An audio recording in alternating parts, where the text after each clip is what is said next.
সড়কের পাশে বড় বড় পাত্রে জাল দেয়া হচ্ছে আখের রস। রস লালচে হয়ে এলেই তাতে ঢেলে দেয়া হচ্ছে ভারত থেকে চোরাই পথে আনা নিম্নমানের চিনি। একই সঙ্গে মেশানো হয় রং, চুন, সোডা ও হাইড্রোজ।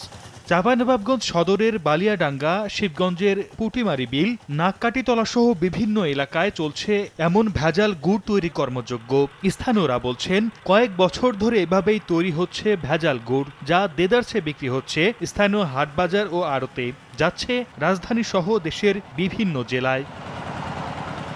তবে আখ চাষি ও উৎপাদনকারীদের দাবি, জমিতে অতিরিক্ত সার প্রয়োগের কারণে অপরিপক্ক আখের রসের গুড় ঠিকমতো জমাট বাঁধে না। গুড় জমাতেই তারা অপরিশোধিত চিনি ব্যবহার করেন।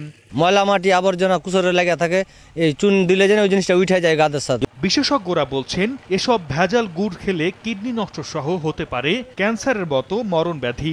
যখনই কিডনি বা মূত্র সংবহনতন্ত্রের মাধ্যমে এটা বের হতে থাকবে, অবশ্যই কিডনি, মূত্রনালী এবং মূত্রথলি তিনটি অংশেই প্রভাব বিস্তার করবে।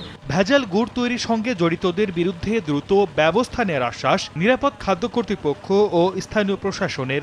নিরাপদ খাদ্য আইন অনুযায়ী আমরা বাংলাদেশ নিরাপদ খাদ্য কর্তৃপক্ষ, একই সাথে জেলা প্রশাসন, উপজেলা প্রশাসন সবাই একসাথেই এই ব্যাপারে কাজ করব।